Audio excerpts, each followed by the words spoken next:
हुई। और शिक्षा वे श्रेणी का दूध है जो पिएगा वो दहाड़ेगा, बाबा साहब ने कहा था। तो हमारे समाज ने शिक्षा का वो दूध पिया और बोलने लग गया। उसे बोलती बंद करने के लिए ये लोग सारे षड्यंत्र कर रहे हैं। एक ऐसा नेता जिसमें इतना दम है कि उसे अपने वोट की परवाह नहीं है, वो सीधा ये कह रहा है क्या गलत है क्या सही है। जहां 20 दिन के लिए आप पूरा रोड ब्लॉक कर देते हैं और जहां 5 मिनट की आप नमाज के लिए परमिशन नहीं देते। आप ये बोल रहे हैं कि अभी 1-2 दिन पहले जिस तरह से चंद्रशेखर आजाद ने बयान दिया कांवड़ यात्रा और नमाज को लेकर के, आपने हमारी वीडियो में आगे भी देखा होगा। हमारे साथ एक पत्रकार साथी मौजूद है, हम इनसे चल के बात करेंगे, जानने की कोशिश करेंगे कि उस बयान के बाद से किस तरह से भारत की राजनीति में, खास करके उत्तर प्रदेश की राजनीति में, जो दलित बहुल, जो पिछड़ा आदिवासी बहुल राज्य है, वहां पर क्या प्रभाव पड़ने वाला है। जो एक मुस्लिम आबादी है, एक दलित आबादी है। सर, आप क्या कहना चाहेंगे जो चंद्रशेखर आजाद ने बयान दिया, उसके बाद इमरान मसूद का उस पर पलटवार भी आया। देखा, सबसे पहली बात ये है कि एक पौधा लगाते हैं, उसके बाद जिस तरह से उसकी परवरिश होती है, फिर वो बरगद बनता है, फिर छांव देता है, फल देता है। तो ठीक इसी तरह से चंद्रशेखर आजाद की एक बैकग्राउंड स्टोरी है, उसके बचपन से शुरू होती है। चंद्रशेखर के फादर ने अपने दोनों बेटों का नाम, एक का चंद्रशेखर आजाद रखा, एक का भगत सिंह रखा। कोई माँ बाप अपने बच्चों का नाम ऐसे ही नहीं रख देते। जब वो पहले दिन से माँ के पेट में डलता है, उसके बाद माँ बाप दोनों सोचने लग जाते हैं कि यदि हमारी बेटी होगी तो हम ये नाम रखेंगे और हमारा बेटा होगा तो हम ये नाम रखेंगे। और उसको ये टारगेट भी सेट करते हैं कि हमारा बेटा किस फील्ड में जाएगा। तो आपको नाम से ही प्रूफ हो जाता है, नाम से ही शो होता है कि एक का नाम भगत सिंह, एक का नाम चंद्रशेखर, दोनों ही आपको पता है शहीद हुए। तो इसका मतलब ये है कि चंद्रशेखर के माँ बाप को भी कोई परवाह नहीं है कि हमारे बेटे आज, कल या आगे फ्यूचर में कभी शहीद हो जाएं। उसकी माँ, चंद्रशेखर की माँ, हाथ नहीं खींचेगी आंदोलन से, क्योंकि उन्होंने पहले ही ये सोच के रखा है। अब बयान की बात आ जाओ, जो बयान दिया है चंद्रशेखर ने, जो बयान दिया है कावड़ पर, वो एकदम फैक्ट बयान दिया है। कावड़ 1 महीने चलता है या लगभग 15-20 दिन तो चलता ही है। आप रिपोर्टर हैं, पत्रकार हैं, आप देखना पूरे भारत में रोडों की ये स्थिति हो जाती है कि सारे लॉजिस्टिक जो भी वाहन हैं वो साइड खड़े हो जाते हैं। ट्रक, जो मालवाहक वाहन होते हैं, वो सारे ट्रक साइड खड़े हो जाते हैं और रोडों पे कावड़ यात्री चलते हैं। कावड़ यात्री, मैं आपको एक आंकड़ा बता देता हूं, खासकर दिल्ली में, क्योंकि मैं दिल्ली में रहता हूं। दिल्ली में ये आंकड़े हैं, ऑन रिकॉर्ड आंकड़े हैं। जब कावड़ यात्रा शुरू होती है जिस दिन से और जिस दिन तक खत्म होती है, क्राइम रेशो कम हो जाता है। हाँ, क्यों हो जाता है? क्यों? इसलिए हो जाता है कि मैं सबकी बात नहीं कह रहा, लेकिन ज्यादातर लोग जो कावड़ लेके जाते हैं वो या तो गांजा पिए रहते हैं। आपने देखा होगा कावड़ यात्रा में किसी की गाड़ी तोड़ दी, किसी पे वो हॉकी स्टिक लेके देखते हैं, उससे हमला कर दिया। आप उसमें आप कावड़ यात्रा शुरू होने वाली है, आप उनके शिविरों में जाना, पहली बात तो आपको एंट्री नहीं होगी शिविर में।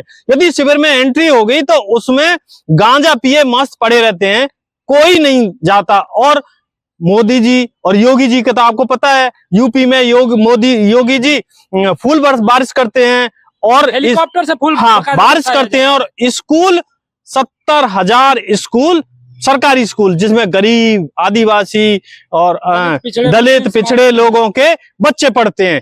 तो आपको पता है कि मतलब देश में किस तरह का कल्चर डेवलप हो रहा है।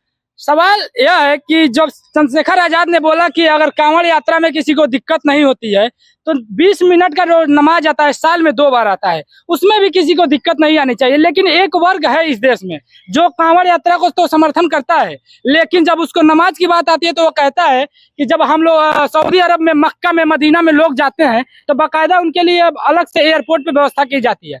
लेकिन जो नमाज की बात है, आप रोड घेर के अगर बैठ जाएंगे 20 मिनट, एम्बुलेंस को आना रहे जाना रहे तो फिर वो कैसे जाएगा? कांवड़ यात्रा में रोड को तो नहीं ब्लॉक किया जाता है, एक साइड से लोग जाते हैं। कोई इतने बेवकूफ नहीं है, हर आदमी में बुद्धि होती है, दिमाग होता है। कोई रोड घेर के एम्बुलेंस को रास्ता देगा, ऐसा बिल्कुल कहीं घटना नहीं देखी होगी आपने नमाज के समय। हाँ, नमाज के समय आपने पिछले समय देखा होगा इंद्रलोक में, एक उसने एसआई ने जूतों से मारा नमाज वालों को, तो यदि पढ़ रहा है थोड़ा साइड में 5 मिनट का नमाज होगा वो हो जाएगा। लेकिन चलो वो नमाज और कावड़ की तो अलग बात है, लेकिन मैं राजनीति पे आ जाता हूं। एक ऐसा नेता जिसमें इतना दम है कि उसे अपने वोट की परवाह नहीं है, वो सीधा ये कह रहा है क्या गलत है क्या सही है। जहां 20 दिन के लिए आप पूरा रोड ब्लॉक कर देते हैं और जहां 5 मिनट की आप नमाज के लिए परमिशन नहीं देते। आप ये बोल रहे हैं कि चंद्रशेखर आजाद सच्चाई के साथ खड़े हैं। हाँ, ऐसा है ना, ये देश है, हमारा देश है, संविधान से चलेगा, सबको इक्वलिटी हो जानी चाहिए। यदि आप संविधान के हिसाब से चलोगे तो या तो कावड़ यात्रियों को भी कोई व्यवस्था करी जाए ताकि रोड बाधित ना हो। अब एक बात बताओ, यदि चेन्नई से माल आना है दिल्ली में, अब 15 दिन के लिए वो साइड में खड़ा कर दिया, ठीक है, तो वो उसका माल तो 15 दिन लेट हो गया, तो इकोनॉमिक पे क्या फर्क पड़ेगा। देश की जो व्यवस्था है, अभी कारखाने में जो माल पहुंचना है, यदि एक जगह से दूसरी जगह माल नहीं पहुंचेगा तो प्रोडक्शन नहीं होगा, और प्रोडक्शन नहीं होगा तो वो नहीं होगी, इकोनॉमी डाउन हो जाएगी। तो ये इकोनॉमी के डाउन भी उसके हिसाब से भी डाउन है, सामाजिक स्तर से भी गलत है। दूसरी बात ये है कि जो हमारे मुसलमान भाई हैं, जितना अधिकार कावड़ियों का है, हम ये नहीं कह रहे कि कावड़ मत लेके आओ, हालांकि कावड़ वही लेके आते हैं, आप रिपोर्ट करना, ठीक है। आप ये नहीं कि मदर लुटियन जोन में रिपोर्टिंग करते रहो, आप फील्ड में जाना, जब कावड़ शुरू हो तो आप रिपोर्टिंग करना। पिछली बार आपने रिपोर्टिंग देखी भी होगी, यदि एक रिपोर्टर ने रिपोर्ट बनाई, सबसे पूछा तो 2% सिर्फ फॉरवर्ड लोग निकले, 98% बैकवर्ड थे, चाहे वो SC हो, ST हो या OBC हो, वही कावड़ लाते हैं और कोई नहीं लाता। लेकिन सवाल तो ये भी है ना कि जो आप इकोनॉमी की बात कर रहे हैं, जब कांवड़ यात्रा निकलती है, जब उसका टाइम आता है, कितने न जाने लाखों में कांवड़ बिकते हैं, कपड़े बिकते हैं, बहुत सारे लोग कैमरे लेकर के जाते हैं, बहुत सारे दान दक्षिणा जो देते हैं लोग, एक तरह से तो इकोनॉमी बढ़ती है ना। कपड़े बिकते हैं, एक तरह से जो टेक्सटाइल मार्केट है बूम करता है, कांवड़ बिकता है, गंगा जल बिकता है, कितने सारे जो लोग हैं दान देते हैं बड़े बड़े लोग, तो एक इकोनॉमी बढ़ रही है। और दूसरी बात यह है कि जो चंद्रशेखर आजाद है, उनको बोला जा रहा है कि एक मुस्लिम वोट बैंक को साधने के लिए, क्योंकि कांग्रेस में देख लिया जाए तो उसको मुसलमानों ने बहुत लंबे समय से देख लिया है, बहुजन समाज पार्टी और समाजवादी पार्टी अखिलेश यादव को देख लिया जाए तो लंबे समय से मुसलमानों ने देख लिया है, वोट देकर कुछ हुआ नहीं है। तो उस मुस्लिम वोट बैंक को खींचने के लिए जिस तरह से हम देख रहे हैं कि लगातार मुसलमानों के पक्ष में चंद्रशेखर आजाद बयान दे रहे हैं, आजम खां के ऊपर बयान दे रहे हैं, यह भी एक आरोप लग रहा है। आजम खान ने एक यूनिवर्सिटी बनाई, यूनिवर्सिटी को पूरे को तहस नहस कर दिया और उसको जेल में डाल दिया, वो जांच का विषय है, उसमें नहीं जाएंगे। लेकिन जो शिक्षण संस्था है, आप ये देखिए, यूनिवर्सिटी बनाई, वो उस पर बुलडोजर चलाया, कह रहे हैं कि जबरदस्ती बैनामा करा लिए, ठीक है। आसाराम का रिज रोड दिल्ली में, रिज रोड में, ग्रीन बेल्ट में, जहां परमिशन लेके कोई कुछ भी कंस्ट्रक्शन भी नहीं करा जा सकता, वहां बाकायदा अनऑथराइज कंस्ट्रक्शन, आसाराम को भी सजा भी हो गई, फिर भी चल रहा है। लेकिन एक यूनिवर्सिटी को ढा दिया जाएगा, यूनिवर्सिटी को खत्म कर दिया जाएगा, क्योंकि जिस समाज, उसमें ज्यादातर समाज मुसलमान समाज के लोग पढ़ते थे, इस तरह से तो फिर अलीगढ़ यूनिवर्सिटी को भी ढा दें, इस तरह से उसको जामिया मिलिया यूनिवर्सिटी को भी ढा दें। मेरा कहने का मतलब ये है, देश में 2 व्यवस्था चल रही है। एक व्यवस्था ये है, मुसलमानों को टारगेट किया जा रहा है, लेकिन ये सिर्फ नाम का टारगेट किया जा रहा है। टारगेट जो किया जा रहा है SC ST OBC को किया जा रहा है, उनको धार्मिक स्तर पे टारगेट किया जा रहा है। SC ST OBC को, उनको अधिकार से वंचित रखने के लिए ये समझ लो कि दिखाया कुछ जा रहा है। जैसे कि आपने फुटबॉल के गेम में देखा होगा कि बॉल मारनी कहीं है और दिखाता कहीं है, इसी तरह से ठीक हो रहा है कि हम मुसलमानों की चूड़ी टाइट कर रहे हैं, लेकिन मुसलमानों की चूड़ी टाइट नहीं कर रहे। यदि मुसलमानों की चूड़ी टाइट करते तो योगी जी लुलु मॉल का उद्घाटन करने नहीं जाते। ये टाइट जो करी जा रही SC ST OBC, जो 70 साल में जिन्होंने संविधान के बल पर, रिजर्वेशन के बल पर पहली जनरेशन नौकरी में आई और विकसित हुई, और शिक्षा वे श्रेणी का दूध है जो पिएगा वो दहाड़ेगा, बाबा साहब ने कहा था। तो हमारे समाज ने शिक्षा का वो दूध पिया और बोलने लग गया, उसे बोलती बंद करने के लिए ये लोग सारे षड्यंत्र कर रहे हैं। सवाल यह है कि चंद्रशेखर आजाद क्या मुसलमानों का वोट बैंक खींचने के लिए है, जो मुसलमानों के पक्ष में बयानबाजी कर रहे हैं, एक सिर्फ राजनीतिक स्टंट है वोट लेने के लिए? एक समाज, कोई भी समाज हो, एक नेता का चेहरा देखता है। पहले दिन से जब वो वोट मांगने आता है तो वो सोचता है कि ये हमारा क्या काम करेगा। आप देखते हो, जब से 2004 से मोदी सरकार आई है, कहीं भी लिंचिंग हो जाती है, चाहे अखलाक हो, बहुत सारे नाम, बहुत लंबी फेहरिस्त है। हाँ, 2014 से, सॉरी, जो सरकार आई है, लिंचिंग हो रही है, कहीं भी पकड़ के मार दिया जाता है। अब बीफ का मैटर है, अब बीफ में तो यही टेस्ट में पता नहीं चल रहा है गाय का मीट है या भैंस का मीट है, किसी को भी पकड़ लो, किसी को भी मार दो। अब वोट की बात, आपने वोट की बात कही, यदि कांग्रेस ने क्या किया, मुसलमानों के वोट लिए, कांग्रेस ने क्या किया, समाजवादी पार्टी ने क्या किया, आजम खां के बारे में कुछ बोल रहे हैं समाजवादी, अखिलेश यादव बोल रहे, नहीं बोल रहा। जो बहन जी ने जिलों के नाम बहुजन महापुरुषों के नाम पे रखे थे, अखिलेश ने वो सारे जैसे के तैसे वो कर दिए। आज वो दलितों की वोट लेके दलित को, अयोध्या के जो एमपी हैं उनको बैठा कर राहुल गांधी भी अपने पास में बैठा रहे हैं और दिखा रहे हैं कि हमने फैजाबाद की सीट जीत ली। लेकिन जहां वही चंद्रशेखर का बयान आ रहा है कि मैं लगातार 3 दिन गठबंधन के ऑफिस में पड़ा रहा और मेरी किसी ने पूछी नहीं, मैं कह रहा मेरे को 1 सीट दे दो, तो 1 सीट देने को तैयार नहीं है। आज भी उसके लिए नजरअंदाज कर रहे हैं गठबंधन वाले। हालांकि ये नैरेटिव बना रहे हैं कि मायावती बहन जी आई नहीं। तो बहन जी इतनी छोटी नेता नहीं थी कि तुम्हारे किसी भी कार्यकर्ता के कहने पे आ जाती। सवाल यह है, क्या मैं तीसरी बार ये सवाल कर रहा हूँ, क्या चंद्रशेखर आजाद मुसलमानों के नाम पे राजनीति कर रहे हैं या दिल से उनका सपोर्ट कर रहे हैं? थोड़ा सा 2 लाइन में। चंद्रशेखर आजाद, चाहे वो शेड्यूल कास्ट हो या शेड्यूल ट्राइब हो या ओबीसी हो या मुसलमान हो, हमने बहन जी को देखा, कांग्रेस को देखा, समाजवादी पार्टी को देखा। अभी कोई बात ये नहीं कर रहा कि शेड्यूल कास्ट के लोगों ने गठबंधन को वोट दी, ये कोई बात नहीं कर रहा। ये कह रहा है राहुल गांधी ने कमाल कर दिया, अखिलेश यादव ने कमाल कर दिया। अरे यदि कमाल उन्होंने किया था तो बहन जी का जो कोर वोटर था वो कहाँ गया?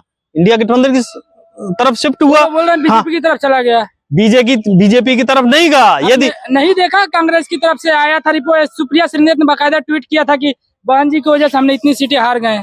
बहन जी की वजह से सीटें हार गए ना।